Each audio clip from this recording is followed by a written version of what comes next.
दोस्तों, इस संसार में सुनने वालों की संख्या बहुत कम है। हर व्यक्ति बोलना चाहता है और चाहता है कि कोई उसकी बात सुने, पर जब हर व्यक्ति बोलेगा तो सुनने वाले व्यक्ति कहां से मिलेंगे।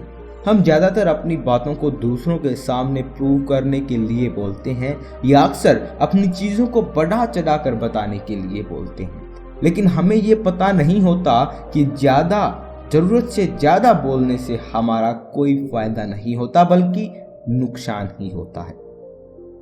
आपने सफल लोगों की एक आदत जरूर देखी होगी कि वे ज्यादा बोलते नहीं बल्कि ज्यादा सुनने में विश्वास रखते हैं। आप जितना ज्यादा बोलेंगे उतना ज्यादा फंसेंगे और जितना कम बोलेंगे उतना ही मुसीबतों से बचे रहेंगे। आज की एक बहुत कहानी में आपको चुप रहने के कुछ ऐसे फायदे बताए जाएंगे जो आपको आश्चर्यचकित कर देंगे।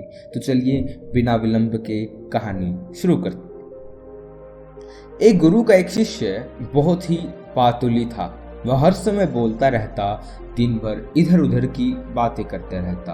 भिक्षा के लिए जाता तो हर घर से एक नई कहानी लेकर आता और आश्रम के दूसरों शिष्यों को ये कहानी सुनाता। एक शिष्य की दूसरी शिष्यों से बुराई करता, चुगली करता और दूसरों के सामने अच्छा बनने का प्रयास करता। खुद के मुंह से खुद की तारीफ करता रहता और हमेशा खुद को गुरु के सामने सबसे बुद्धिमान और उत्तम शिष्य साबित करने का प्रयास करता। वह खुद को सभी शिष्यों से अलग और श्रेष्ठ मानता। उसका कहना था कि मैं अमीर घर का लड़का हूँ। अगर मैं चाहता तो एक आरामदायक और सुविधाओं से भरा जीवन जी सकता था, लेकिन मैं वो सब छोड़कर यहाँ आ गया क्योंकि मुझे सत्य की खोज करनी है, खुद को जानना है, जीवन को जानना है।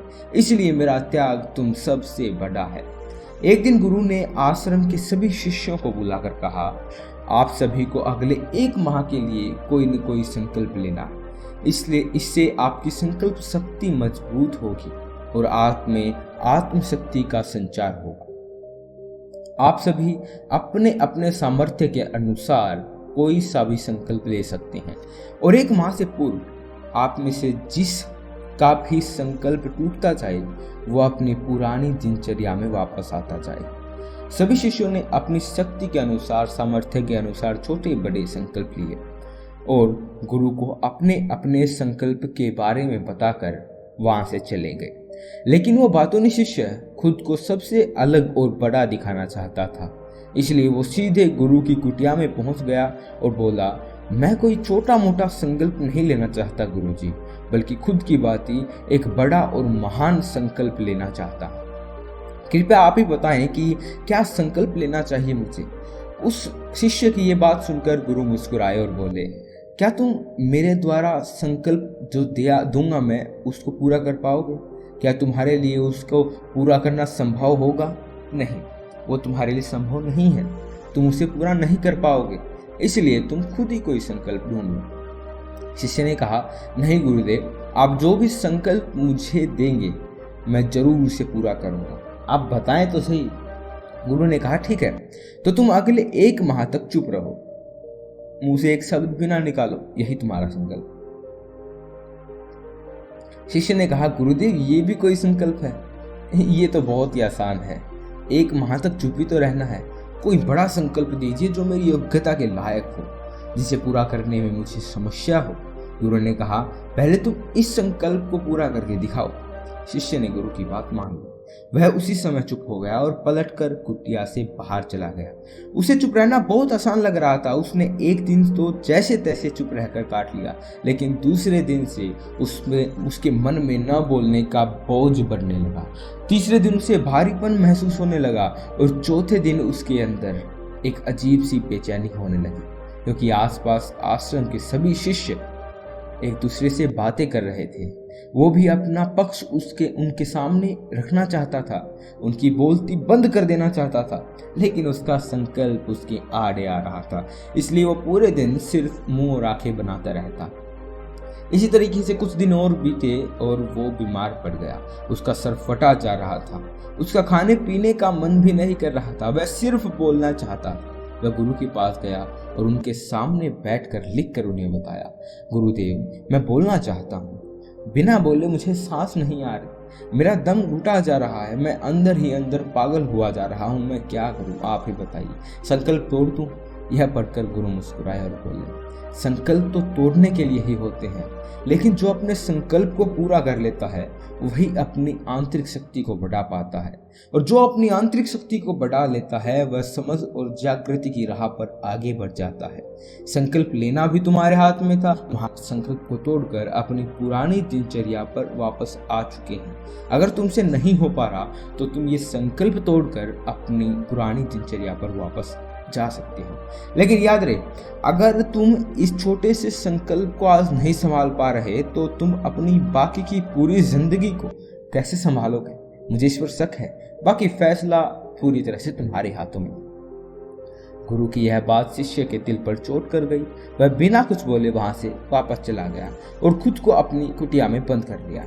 वह केवल अपनी जरूरतों कामों के लिए कुटिया से बाहर निकलता, बाकी सारे समय कुटिया के अंदर ही बैठा रहता। 15 दिन बीत चुके थे और आश्रम के सभी शिष्यों का लगभग संकल्प अब तक टूट चुका था, लेकिन उस वाचाल शिष्य का संकल्प अभी भी जारी था।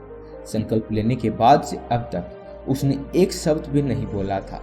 सारा आश्रम हैरान था कि इतना बोलने वाला इंसान चुप कैसे हो गया। 15 दिन बीतने के बाद वह दोबारा अपने गुरु के पास गया और लिखकर बताया, हे गुरुदेव, मैं बाहर से तो चुप हूँ, लेकिन मेरे भीतर बहुत सारी आवाजें हैं, बहुत सी चीख पुकार और शिकायतें हैं। मैं अंदर ही अंदर बात करता रहता हूँ, मेरा मन तरह तरह के प्रश्न पूछता रहता है। मैं बाहर से जितना मौन हूँ, भीतर से उतने ही शोर शराबे से भरा हुआ हूँ। मुझे शक हो रहा है कि क्या मेरा संकल्प अभी भी जारी है। गुरु ने कहा, हाँ, तुम्हारा संकल्प अभी भी जारी है, लेकिन जब तक लोगों को ये आवाज़ें तुम्हारी कानों में पड़ती रहेंगी, तुम्हारा मन बोलता रहेगा, क्योंकि इसे तो आदत है बोलने की। तुम भले ही बाहर से चुप रहो, लेकिन तुम अंदर ही अंदर बोलते रहोगे। तुम्हें इन बातों से, इन आवाज़ों से दूर जाना पड़ेगा। शिष्य गुरु को प्रणाम कर वहां से चला जाता और सुबह होते ही अपनी कुटिया छोड़कर जंगल की तरफ चल पड़ता है। कई दिन बीत जाते हैं, संकल्प का समय भी पूरा हो जाता है, लेकिन शिष्य लौट कर नहीं आता। आश्रम में सभी को डर था कि कहीं जंगली जानवरों ने उसे खा न लिया हो। इस बीच उसे ढूंढने की बहुत कोशिश की गई, लेकिन वो कहीं नहीं मिला।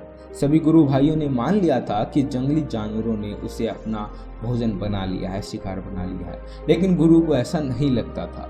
एक दिन आश्रम का एक शिष्य गुरु के पास आया और बोला, गुरुदेव, उस वाचाल शिष्य के साथ क्या हुआ होगा? क्या जानवरों ने उसे मार दिया होगा? गुरु ने कहा, हो सकता है कि जानवरों ने उसे अपना शिकार बना लिया हो, लेकिन उसके न लौटने की एक दूसरी वजह भी हो सकती है। शायद उसे वो मिल गया है जिसके लिए वो गया था। शिष्य ने पूछा, गुरुदेव, क्या ज्यादा बोलना इतना हानिकारक होता है? गुरु ने कहा, इंसान के जीवन के बहुत सारे दुखों में से एक दुख ये भी है कि वो कभी चुप नहीं रह सकता, हमेशा कुछ न कुछ बोलता ही रहता है। सिर्फ हमारे बोलने के कारण हमारे आधे से ज्यादा दुख पैदा होते हैं। परिवार के अधिकतर झगड़ों की वजह मेरा अपना बोलना ही होता है। हमें से कोई चुप नहीं रहना चाहता, हम बस सामने वाले को सुना देना चाहते हैं। जो हमारे मन में है वो सब निकाल कर उसके मन में बैठा देना चाहते हैं, उसे समझा देना चाहते हैं कि देख, तू गलत है और मैं सही। आखिर ये कहाँ तक उचित है? क्योंकि दूसरा भी तो यही कर रहा है, और इस तरीके से सब एक दूसरे की सड़ी गली बातों को ग्रहण कर रहे हैं। फिर समय के साथ उन्हीं बातों की परतों को गिरते रहते हैं और एक दूसरों को सुनाते रहते हैं। इस तरीके से सुनने और सुनाने का यह काम जिंदगी भर चलता रहता है, लेकिन इस नासमझी में हम खो देते हैं अपना समय, अपना जीवन, अपनी समझ, और सबसे महत्वपूर्ण वो कीमती पल जो जिए जा सकते थे, जिनको अनुभव किया जा सकता है, जिसमें आनंद को प्राप्त किया जा सकता है। लेकिन इसके बदले हमें मिलता क्या है? कुछ नहीं, सब व्यर्थ और बर्बाद हो जाता है। इस पागलपन में हमने क्या खो दिया, इसका एहसास केवल कुछ ही लोगों को हो पाता है। बाकी लोग जैसे उन्हें अपने आने का पता नहीं, वैसे ही उन्हें अपने जाने का भी पता नहीं चलता। शिष्य ने कहा, तो इसका समाधान क्या है गुरुजी? गुरुजी ने कहा, पूरी जागरूकता के साथ अपने विचारों को देखो। यही एकमात्र तरीका है सारी मानसिक समस्याओं का। दोस्तों, वर्तमान में रहकर पूरी जागरूकता के साथ अपना काम करना जिंदगी में चमत्कारिक बदलाव ला देता है। ऐसा कहना है चीन मास्टर सुनरियो सुजुकी का, जिन्होंने अपने बहुत सारी वीडियोस में अपनी इन बातों को बताया है। आप यूट्यूब पर इनकी वीडियो देख भी सकते हैं। और गुरु भाइयों ने जैसे उसके वापस लौटने की उम्मीद छोड़ दी थी उस अचाल शिष्य की, लेकिन एक दिन वह आश्रम लौट आता है। उसे देखकर सभी के आश्चर्य और खुशी का ठिकाना न रहा। लेकिन अब वो नहीं था जो यहाँ से गया था, वो कुछ और ही बनकर वापस आया था। उसके अंदर एक गजब का बदलाव महसूस किया जा सकता था। उसके चेहरे पर एक गजब का ठहराव और नूर था, आंखों में बड़ी शांति थी। आश्रम में आते ही सभी गुरु भाइयों ने उसे चारों तरफ से घेर लिया और बातें करने लगे। वह भी अपने गुरु भाइयों से बातें करने लगा। उससे बात करने वाले सभी शिष्यों ने यह अनुभव किया कि पहले जैसा नहीं है और बातूनी नहीं है। उसके मुंह से एक एक शब्द बहुत ही सुलझे हुए और मधुरता के साथ निकल रहे थे। थोड़ी देर तक गुरु भाइयों से बात करने के बाद वह सीधा गुरु की तरफ चला गया। उसने गुरु के चरण छुए और बोला, गुरुदेव, क्या मैं अब भी मौन हूँ? क्या अब भी मेरा संकल्प जारी है? गुरु ने कुछ देर तक शिष्य की आंखों में बड़े ध्यान से देखा और कहा, हाँ, तुम अब भी मौन हो। तुम्हारे मुंह से एक शब्द भी निकल नहीं रहा और तुम्हारा संकल्प अभी भी जारी है। शिष्य ने कहा, गुरुदेव, जब मैं आश्रम से गया तो मैं मुंह से तो चुप था, लेकिन मेरे अंदर बहुत सारी आवाजें थी, मन में बहुत से प्रश्न थे और वो बंद नहीं हो रहे थे। तो मैं जंगल में और गहरा चला गया, इस उम्मीद से कि वहां मुझे शांति मिलेगी और मेरे मन की बकबक कम हो जाएगी। लेकिन मैं जितना एकांत में जाता गया, मेरे अंदर की आवाज़ उतनी ही तेज होती गई। मेरे भीतर की और पुरानी से पुरानी आवाज़ मुझे सुनाई देने लगी। तब जाकर मैंने महसूस किया कि मैं कितना गलत कर रहा था। जब मैं अपने परिवार वालों, दोस्तों और गुरु भाइयों को बुरा भला कहता था तो उस समय मुझे लगता था कि मैं सही कह रहा हूँ। जब मैं गुरु भाइयों की एक दूसरे से चुगली करता और उनका मजाक बनाता, तभी मुझे यह लगता था कि मैं उनसे बेहतर हूँ और मैं सही कर रहा हूँ। लेकिन उस दिन मैंने पहली बार महसूस किया कि मैं कितना गलत बोलता था। काफ़ी दिनों तक ये आवाज़ें, ये शिकायतें मेरे अंदर चलती रही, लेकिन धीरे धीरे करके एक दिन ये सारी आवाज़ मेरे अंदर से समाप्त हो गई। हमें भीतर से ही मौन हो गया। उस घने जंगल में बाहर से कोई बोलने वाला था नहीं और भीतर कोई आवाज़ शेष न बची थी। मैं उस दिन पहली बार मौन का सही अर्थ समझा। मेरे चारों तरफ बहुत शांति थी। हालांकि अभी भी कुछ आवाज़ें आ रही थी जो पहले भी आती थी, लेकिन मैं उन्हें सुन नहीं पाता था। पर अब वो सभी आवाज़ें मुझे स्पष्ट रूप से सुनाई देती थी। हवा के चलने की आवाज़, चिड़ियों के चहकने की आवाज़, पानी के बहने की आवाज़, भंवरों के गुनगुनाने की आवाज़, ये सभी आवाज़ें मैंने पहली बार पूरे होश में सुनी। अपने चारों तरफ इतनी शांति मैंने पहले कभी महसूस नहीं की थी। तो इस शांति को भंग करने के लिए मैंने पहली बार अपने मुंह से कोई शब्द निकाला। मैं चिल्लाया, हे ईश्वर, ये कैसी शांति है? सब कुछ इतना शांत क्यों है? ऐसा क्या हो गया? लेकिन मेरे चिल्लाने के बाद भी वो शांति भंग ना हुई। सब कुछ पहले की तरह शांत रहा, बाहर भी और अंदर। हे गुरुदेव, मैंने अपने गुरु भाइयों से बात की, मैंने आपसे बात की, मैं बोल रहा हूँ, मैं चल रहा हूँ, मैं सब कुछ देख रहा हूँ, लेकिन मैं अपने भीतर एकदम एकांत में हूँ, मौन में हूँ। भीड़ में होता हूँ तब भी भीतर से अकेला एकांत में होता हूँ। जब मैं खुद में विश्वास करना चाहता हूँ तब भी एकांत में ही होता हूँ। अब सब दिखाई पड़ने लगा है, सब सुनाई पड़ने लगा है। गुरु ने कहा, जब तक हम बाहर की तरफ बोलते रहेंगे भीतर अशांति ही रहेगी। जिस दिन हम भीतर की तरफ मुड़ जाएंगे फिर बाहर हमारे मुंह से कुछ भी नहीं निकलेगा, हम शांत रहेंगे।